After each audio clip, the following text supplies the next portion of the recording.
देखिए, आज की वीडियो में हम स्ट्रोक पे डिस्कशन करेंगे। स्ट्रोक सबसे पहले तो अगर किसी को हो रहा है तो उसको आइडेंटिफाई कैसे करेंगे।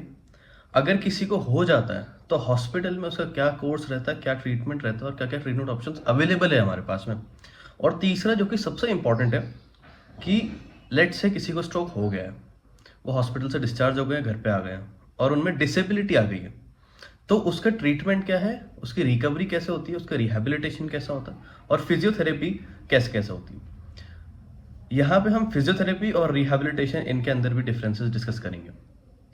तो वीडियो स्टार्ट करते हैं। सबसे पहले स्ट्रोक एग्जैक्टली होता क्या है। तो देखिए, मैंने इस पर पहले वीडियो बना रखी है कि स्ट्रोक क्या होता है, but it was not up to the mark, तो मैं वापस से एक बार बताना चाहूँगा आपको। देखिए, स्ट्रोक वो कंडीशन है जहाँ पे आपके ब्रेन को इनफ ब्लड सप्लाई नहीं मिल रही। That's it. ब्रेन को इनफ ब्लड सप्लाई ना मिलने वाली कंडीशन को स्ट्रोक कहते हैं। इसके कारण अलग अलग हो सकते हैं। एक होता है इस्कीमिक स्ट्रोक। इस्कीमिक का मतलब ये होता है कि आपकी कोई ब्लड वेसल है, ये ब्लड वेसल है, यहाँ ब्रेन है, ये ब्रेन को सप्लाई कर रही है। अगर ये ब्लड वेसल के बीच में कोई क्लॉट बन जाए तो यहां से ब्लड आगे फ्लो नहीं कर पाएगा, तो इस ब्रेन को ब्लड नहीं मिलेगा। इसको हम कहते हैं इस्कीमिक स्ट्रोक, जहां पे जो ब्लड वेसल है वो ऑक्लूड हो गई है, उसका जो रास्ता है वो फंस गया है, उस रास्ते में कुछ आ गया। That is ischaemic stroke. दूसरी वैरायटी होती है हेमोरेजिक स्ट्रोक। हेमोरेजिक स्ट्रोक के अंदर क्या होता है कि ये ब्लड वेसल है, यहाँ पे ब्रेन है, ये ब्लड वेसल जो है बर्स्ट कर जाती है और इस ब्लड वेसल के बर्स्ट करने की वजह से जो ब्लड है वो स्पिल हो जाता है ब्रेन टिश्यू के अंदर। तो जब ब्रेन टिश्यू में ब्लड स्पिल होता है तो वो ब्रेन को कंप्रेस करता है। अगर ब्रेन है उस अंदर में ब्लड भर दूं तो वो जो ब्रेन है वो कंप्रेस होने लगेगा, और अगर वो कंप्रेस होगा तो उस ब्रेन के अंदर जितनी ब्लड वेसल्स प्रेजेंट है ऑलरेडी वो भी कंप्रेस हो जाएगी, तो उस ब्रेन के अंदर जो ब्लड सप्लाई है वो ओवरऑल रिड्यूस हो जाएगी। तो इसलिए स्ट्रोक के मेनली दो प्रकार होते हैं, एक इस्कीमिक जहां पे ब्लड वेसल जो है उसके अंदर कुछ क्लॉट आके फंस गया, दूसरा हेमोरेजिक जिसमें ब्लड वेसल बर्स्ट कर गई है और जो ब्रेन है उसके अंदर ब्लड स्पिल हो गया। इसको हम कहते हैं इंट्रासेरिब्रल हेमरेज।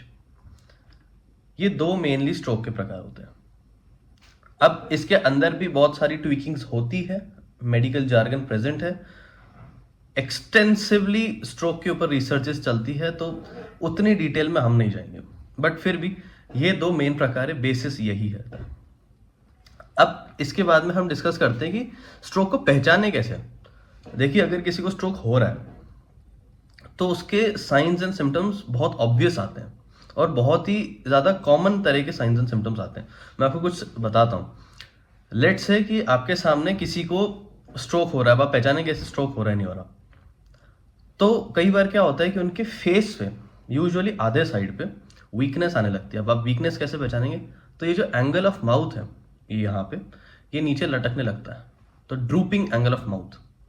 या फिर कई बार क्या होगा कि जिनको हाइपरटेंशन की दिक्कत है उनमें ये वाला स्ट्रोक होता है कि उनको आधी बॉडी में सेंसेशन आनी बंद हो जाएगी, सेंसरी स्ट्रोक होगा। या फिर आधी बॉडी में मूवमेंट्स बंद हो जाएंगे लेकिन सेंसेशन आ रही होगी। ये हाइपरटेंसिव पेशेंट्स में होता है यूजुअली। इसको हम कहते हैं लैक्यूनार स्ट्रोक। या फिर लेट्स से किसी को एक बड़ा स्ट्रोक हुआ है लेफ्ट साइड के ब्रेन में, तो हो सकता है उनकी स्पीच चली जाए एकदम से।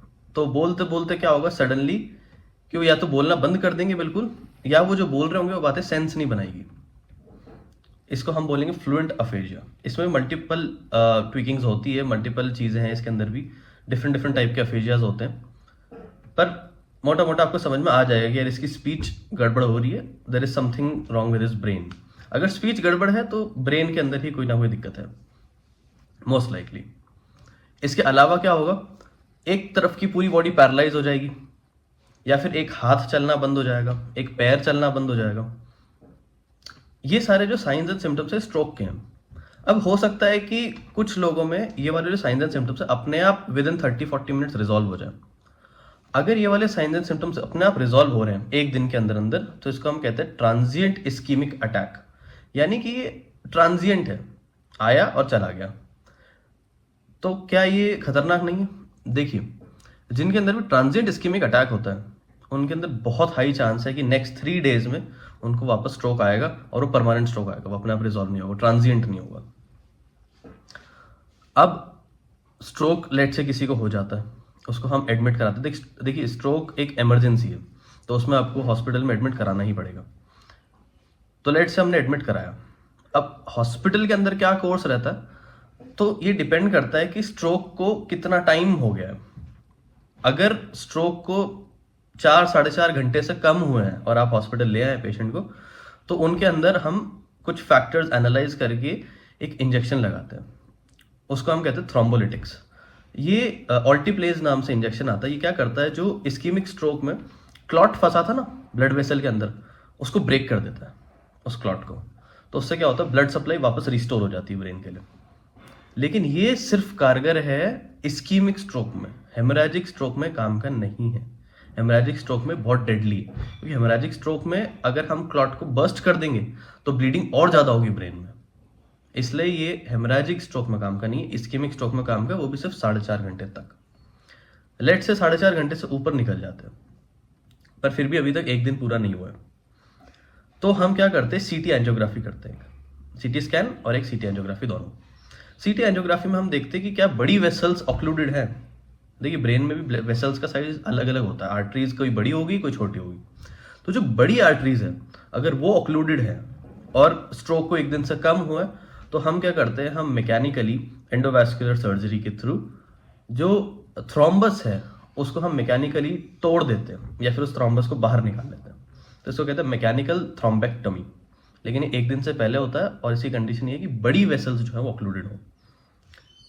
तीसरा, अब लेट से एक दिन से ज़्यादा हो चुका है और बड़ी वेसल्स जो है वो भी ऑक्लूडेड है, बट एक दिन से ज़्यादा हो चुका है। अब एक दिन से ज़्यादा होने का मतलब ये होता है कि जो ब्रेन है उसमें सिग्निफिकेंट डैमेज हो गया। तो अब चाहे मैं थ्रोम्बोलिटिक्स दूं या मैकेनिकल थ्रोम्बेक्टमी करूं या ना करूं, उससे ज़्यादा फर्क नहीं पड़ेगा। तो इसलिए अब 24 आवर्स से ऊपर जब हो जाते हैं तो हम फोकस करते हैं कि नेक्स्ट टाइम इनको स्ट्रोक ना हो, रिकरेंट स्ट्रोक ना हो। क्योंकि देखिए जिनमें स्ट्रोक हो जाता है ना, उनमें बहुत हाई रिस्क होती है कि उनको अगली बार भी स्ट्रोक होगा।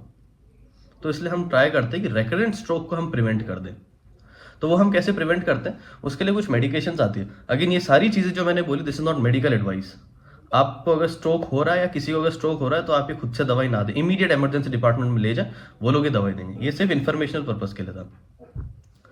एनीवेज, अगर किसी को स्ट्रोक हुआ है 24 घंटे से ऊपर हो गए, तो हम क्या करते हैं, उनमें रिकरेंट स्ट्रोक को प्रिवेंट करते हैं। रिकरेंट स्ट्रोक को कैसे प्रिवेंट करेंगे, ऐसी दवाइयां देके जो ब्लड का क्लॉट बनने से रोक दें। ऐसी कौन सी दवाइयां होती, एंटीप्लेटलेट ड्रग्स, जैसे एस्प्रिन, इकोस्प्रिन नाम से ब्रांड नेम से आती एस्प्रिन, या फिर क्लोपिडोग्रिल। कई लोग आप में से शायद लेते होंगे, क्लोपिडोग्रिल, एस्प्रिन वगैरह आती है। एक इंपॉर्टेंट चीज स्ट्रोक के अंदर ये आती है कि अगर किसी को स्ट्रोक नहीं हुआ तो स्ट्रोक के प्रिवेंशन के लिए सबसे कारगर स्ट्रैटेजी है बीपी को कम रखना। क्योंकि ब्लड प्रेशर जो है वो सबसे बड़ा रिस्क फैक्टर है स्ट्रोक के लिए, चाहे हेमोरेजिक हो चाहे इस्कीमिक हो, दोनों के लिए। अगर आप बीपी के मरीज हैं तो प्लीज मेक श्योर करें कि आप रोज अपनी दवाई टाइम से ले रहे हैं। अगर आप मेडिकेशन स्किप कर देंगे तो क्या होगा, बीच बीच में आपके बीपी की स्पाइक्स आएंगे, और जब बीपी का स्पाइक आता है तो it is a very high risk factor for haemorrhagic stroke. देखिए एकदम से अगर ब्लड प्रेशर बढ़ेगा ना तो ब्लड प्रेशर बस्ट कर सकती है। इस वजह से बीपी की दवाई को टाइम टू टाइम ले, इस चीज को मेक श्योर करें, ठीक है। अब लेट से किसी को स्ट्रोक हो जाता है, ट्रीट हो गए हॉस्पिटल में, कुछ डिसेबिलिटी आ जाती है, लेट से पैरालिसिस आ जाता है, या फिर स्पीच के अंदर दिक्कत आ जाती है, या फिर कॉग्निशन यानी कि सोचने समझने की जो क्षमता है वो कम हो जाती है। उस केस में हम क्या करते हैं, देखिए ये तीनों ही जो केस है इसके लिए हम एक वर्ड यूज करते हैं, रिहैबिलिटेशन। रिहैबिलिटेशन का मतलब ये होता है कि पुरानी आदतों में वापस लाना नए तरीकों से। सो एक्चुअली इनिशियली क्या था स्टार्टिंग में, कि लोगों को ये बिलीव नहीं होता था कि जो स्ट्रोक है या जो ब्रेन इंजरी है उससे पेशेंट्स रिकवर कर सकते हैं। बट कई पेशेंट्स में रिहैबिलिटेशन के थ्रू, फिजियोथेरेपी के थ्रू, ऑक्यूपेशनल थेरेपी के थ्रू, स्पीच थेरेपी के थ्रू हमने ब्रेन में एनाटॉमिक चेंजेस तो नोट नहीं किया। देखिए अगर किसी के अंदर न्यूरॉन्स की डेथ हो जाती तो वापस नहीं आते, बट ब्रेन के अंदर 100 बिलियन से ज्यादा न्यूरॉन्स होते हैं। और क्या होता है कि उन न्यूरॉन्स में एक प्रॉपर्टी होती है, उसको कहते हैं हम न्यूरोप्लास्टिसिटी। अब जो न्यूरोप्लास्टिसिटी है उसका मीनिंग ये होता है कि जो ऑलरेडी अलाइव न्यूरॉन्स है, देखिए जो चलेगा वो तो चलेगा, लेकिन जो अलाइव न्यूरॉन्स है वो उन डेड न्यूरॉन्स की जगह ले लेते हैं। यानी उन डेड न्यूरॉन्स का जो फंक्शन था वो अलाइव न्यूरॉन्स अक्वायर कर लेते हैं। पर वो कब करते हैं? वो तब होता है जब हम उनको एनफ ट्रेनिंग दें उस चीज़ की, और उस ट्रेनिंग को हम रिहैबिलिटेशन कहते हैं। ठीक है, अब रिहैबिलिटेशन के अंदर कई सारी वैरायटी होती है। एक होता है फिजियोथेरेपी, एक होता है गेट ट्रेनिंग, एक होता है स्पीच थेरेपी, और एक होता है ऑक्यूपेशनल थेरेपी। देखिए, फिजियोथेरेपी और गेट ट्रेनिंग ये दोनों जो है बॉडी के फिजिकल मूवमेंट्स और मसल स्ट्रेंथ पे फोकस करते हैं। किसी के अंदर अगर मूवमेंट चला जाता है तो हम उसको एक्सटेंसिव फिजियोथेरेपी के थ्रू और गेट ट्रेनिंग के थ्रू वापस अपने पैरों पे खड़ा कर सकते हैं। ठीक है, रिसर्चेज में हमें ये दिखाया, देखिए पहले ये माना जाता था कि जो रिकवरी है वो विद इन 1 ईयर ही आती है, यानी स्ट्रोक होने के 1 साल बाद तक ही आती है। बट अब रिसेंट रिसर्चेज में ये मिला है कि स्ट्रोक होने के कितने भी बाद तक, इवन 10 साल 15 साल बाद तक भी पेशेंट रिकवर कर सकता है अगर स्टार्ट करे और फिजियोथेरेपी अप्रोप्रिएट मिले तो। ठीक है, तो पेशेंट को वापस अपने पैरों पे खड़ा करना, वापस चलना फिरना सिखाना, वापस वॉशरूम जाना सिखाना, वापस यूरिनेट करना सिखाना, वापस डिफिकेट करना सिखाना, ये सारी जो चीज़ें हैं ये फिजियोथेरेपी के अंडर आती है। सेकेंडली, अब मैंने आपको एक नाम बताया ऑक्यूपेशनल थेरेपी। ऑक्यूपेशनल थेरेपी क्या है कि कई लोगों का एबिलिटी चल जाती है कि वो फाइन मोटर मूवमेंट्स नहीं कर पाते, जैसे पेन उठाना या फिर लेट से अपने बाल कोम करना, जो डेली के काम है उनकी एबिलिटी को वापस लाना इज ऑक्यूपेशनल थेरेपी। तो ऑक्यूपेशनल थेरेपी के अंदर क्या क्या आता है? लेट से अपने बाल बांचना, हमारे जो हैंड्स है उनमें फाइन मोटर स्किल होता है, लेट से पेन उठाना, वो सारे फाइन मोटर स्किल्स को वापस लाना, उनको फाइन ट्यून करना। बेसिकली फिजियोथेरेपी ने तो क्या किया, कोर्स एक मूवमेंट दे दिया कि हाँ बॉडी जो चलने लगी, लेकिन उस बॉडी की जो फाइन ट्यूनिंग है वो करती है ऑक्यूपेशनल थेरेपी। और occupational therapy is extremely important. Occupational therapist अलग होते हैं फिजियोथेरेपिस्ट से, वो फिजियोथेरेपी के अंडर नहीं आता। तीसरा जो बहुत बड़ी समस्या है, खासकर इंडिया में इसका बर्डन काफ़ी ज़्यादा है, स्पीच। देखिए, स्ट्रोक के बाद में बहुत कॉमनली स्पीच चली जाती है। अब स्पीच के अंदर भी जब स्पीच जाती है लोगों की तो उसमें कई सारी वैरायटी होती है। उसमें एक वैरायटी होती है ब्रोकाज अफेजिया, जो कि मोस्ट कॉमन है। ब्रोकाज अफेजिया जो होता है उसके अंदर स्पीच को वापस लाना इज ईजी, वापस आ जाती है। कंडीशन क्या है कि आप अप्रोप्रिएट क्वांटिटीज के अंदर आप स्पीच थेरेपी करें। Practice is the key. अगर आप प्रैक्टिस करेंगे बार बार बोलने की तो आपकी स्पीच वापस आ जाएगी। स्पीच थेरेपिस्ट जो है आपके, उनको आपके साथ लगना पड़ेगा। इसके अलावा एक होती है गेट ट्रेनिंग। गेट ट्रेनिंग क्या होता है? लेट से फिजियोथेरेपिस्ट ने आपकी वॉकिंग वापस ले आई, फिजियोथेरेपिस्ट जो था उसने आपको फिजियोथेरेपी कराई, आपको ट्रेनिंग कराई, आपकी वॉकिंग वापस आ गई। लेकिन इनिशियली क्या होता है, पेशेंट्स में जो वॉकिंग होती है स्टेबल नहीं होती, अनस्टेबल वॉकिंग होती है, उनमें बहुत हाई रिस्क होता है गिर जाने का। या फिर जिनके अंदर सेरिबेलम के अंदर स्ट्रोक होता है, उनकी जो गेट होती है, उनकी जो वॉकिंग होती है वो बहुत ऊपर नीचे होती है, उनका बैलेंस बिल्कुल नहीं बनता। तो हम क्या करते हैं, वाया गेट ट्रेनिंग, हार्नेसेस बांध के, ट्रेल्स बना के, हम क्या मेक श्योर करते हैं कि जो पेशेंट है उसकी वॉकिंग एक नॉर्मल आदमी की जैसे वापस आ जाए। और बहुत कॉमनली अब क्योंकि रिहैबिलिटेशन का ट्रेंड इंडिया में बढ़ रहा है तो ये चीज़ें पॉसिबल होने लगी है। ठीक है, अब स्ट्रोक वो नहीं रहा कि अगर एक बार हो गया तो patient would be bed ridden for life, ऐसा नहीं है। अब पेशेंट्स जो हैं वो वापस वॉक करते हैं, वापस अपने काम पे जाते हैं, वापस अपने बिजनेस पे जाते हैं, सारी चीज़ें करते हैं। ऐसा नहीं है कि पेशेंट बेड रिडन रहता है लाइफ टाइम के लिए। अब यहाँ पे मैं एक पॉइंट ऐड करना चाहूँगा, ये कंप्लीटली ऑप्शनल है, आप चाहे तो आप देख सकते हैं, नहीं तो एज सच कोई वो नहीं है। मी एंड माई ब्रदर, हमने एक रिहैबिलिटेशन सेंटर स्टार्ट किया है। ठीक है, हमारे पास में एक बहुत ही अच्छी ट्रेंड फिजियोथेरेपिस्ट की, ऑक्यूपेशनल थेरेपिस्ट की टीम है। उसका लिंक मैं डिस्क्रिप्शन में आपको दे दूंगा, आप चाहें तो चेकआउट कर लीजिए, उसकी वेबसाइट वगैरह भी है। और genuinely this is for public service only. Even जो हमारी टीम ने प्राइसिंग वगैरह भी रखी है उसकी, वो सब कुछ वो ध्यान में रखते हुए रखी है। Again this is completely optional, आप चाहें चेकआउट कर सकते हैं। And I guess we are one of the most trend centers in the region. ठीक है, तो ये था स्ट्रोक के बारे में और रिहैबिलिटेशन के बारे में। देखिए, रिहैबिलिटेशन के बारे में अवेयरनेस अभी भी कम है, but it is on the right track. तो वो अवेयरनेस जो ग्रेजुअली बढ़ रही है। बट ये वीडियो के थ्रू भी मैंने अवेयरनेस बढ़ाने की कोशिश की है। आप चाहे तो चेकआउट कर सकते हैं, कोई क्वेरीज वगैरह भी हो तो कॉन्टैक्ट नंबर भी आपको मिल जाएगा, आप एक बार बात कर सकते हैं।